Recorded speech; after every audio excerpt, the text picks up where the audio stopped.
was told like the day before, you don't have class. Then the day of, when class starts off, you have class. You are like the bottom of the totem pole, okay? You are the last to know everything. Schools can be very invasive. Do you want to come to Korea, but you don't know how? Maybe you want to be a teacher. Maybe you want to study. If you're one of those people, make sure you stay tuned. Okay, so a little bit about me is I have studied in Korea 3 different times and at 3 different universities and as 3 different types of student statuses. So I studied at Korea University as an exchange student, and I studied at Cheongnam University as a language student, and then in the 3rd school I studied at Yonsei when I was also a language student, and now I'm an international student. But yeah, I've studied several different times in Korea, so yeah, I know a little bit of something about studying abroad in Korea. And I also taught in Korea. I taught in Korea for almost 2 years as a teacher. There are definitely some pros and cons of working in Korea and also studying in Korea, and maybe you're just not sure of which one you want to do. So let's break it down. Let's start with studying. So some very awesome positives about studying in Korea is 1, freedom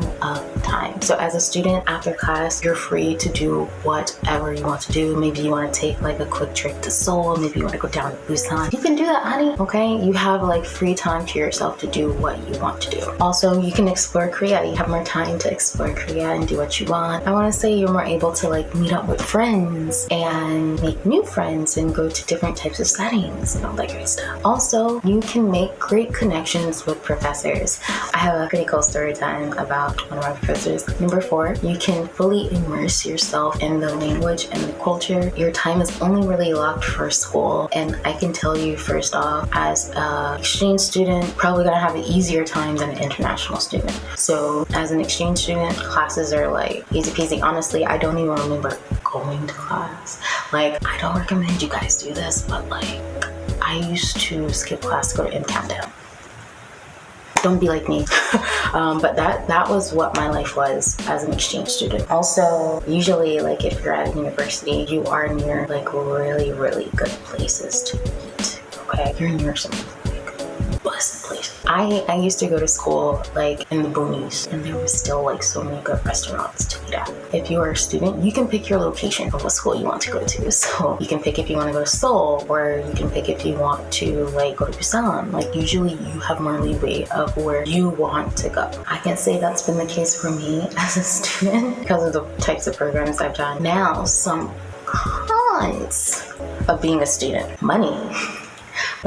You cannot work in Korea if you are a student and you have not been here for more than 6 months. You cannot make money. So that is one of the things. And if you can't make money, you have to be on a tight budget all the time. Even if you could work, you cannot work more than like 15 hours a week. And I think for some, you also have to have like a TOEIC score. If you don't know what TOEIC is, that's like the national Korean exam, I believe. And then even if you work that long, you cannot make more than the average income of Koreans. Number 2, Korean class structures. So I don't mean like Korean as in the language. I mean like the way classes are set up here in Korea. From my experiences, like with Korean professors, normally there's like 1, 2, or 3 assignments for the whole entire semester.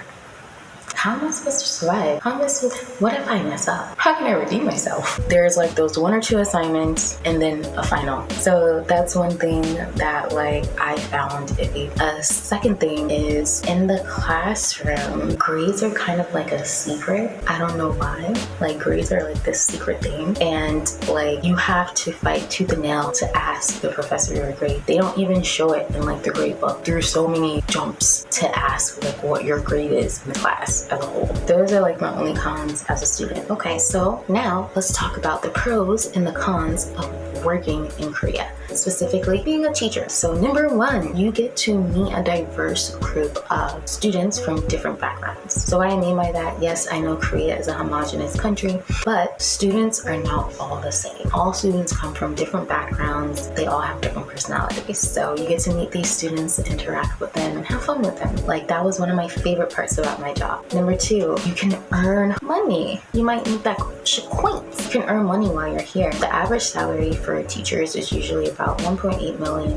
to 2.6 million won. And if you teach in any other higher capacities, like maybe like a hagwon or maybe you're a professor, sometimes you can make a little bit more than that. Number 3, my favorite one is free housing. If you have not seen that video yet, please go ahead and check out my $270 house tour. Yeah, housing is free. Number 4, you can save a lot of money here. I'm able to save, or I was able to save about like $1,000 a month, and sometimes a little more if you're good with money. Number 5, for me in particular, I was able to create my own curriculum. Now, some people may be scared by this, but like I love the challenge and I saw it as freedom to teach my kids like what I want to teach them. So like it was pretty fun. Like I loved having my own curriculum to teach with my students, because one motto I like to live by is teaching my students the way I want it to be taught. Now, let's talk about the cons of working in Korea. Number 1, there are going to be times where you work very late at night. Sometimes 40 hours is not enough. You're just going to have to stay like that extra few hours to get things done. Or let's say you don't even want to be a teacher. In some places, people do not go home until like the supervisor goes home. And sometimes that can be very, very late. 2, last minute work environment. I'll give you guys an example. There was this moment when I was told one of my classes were canceled the day before. So I'm like, okay, no problem. That day rolls around. My students are coming to class. And I'm like, are you guys sure you have class? And they're like, yeah, teacher, what do you mean? I'm like, okay.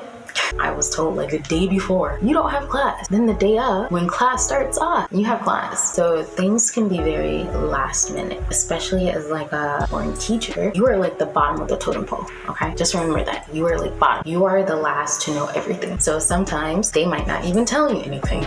Yeah, that's something to keep in mind. Schools can be very invasive with your private life. Now, this isn't true for all schools or like a majority of schools, but it can't. It's like a possibility. I'll give you guys like an example. So sometime around like last year, I lost a ton of weight. I gained it all back now, but like I lost a ton of weight, like with all the things that were happening with me. And when I went back to school, everyone was talking about me.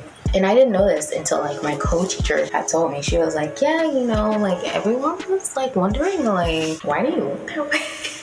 It can be invasive or feel somewhat invasive, but I don't think they mean it in a harmful way. I think like altogether, it just depends on like why you want to come to Korea and what are your main goals. Like, is making money more worth to you rather than like learning the language and studying? Or are you someone who really wants to just learn the language, like focus on learning the language, and then like maybe in the future make money, like, or money maybe isn't something that you want to worry about now. It just depends on you and your goals. Maybe you're someone you want to learn the language. There are tons of programs out there that will pay you to come to Korea and learn language. If you guys are interested in that, please let me know about the comments down below. Let me know what you guys think. If you want to know more about those programs, just let me know. Thank you guys for tuning in, and I will see you guys later.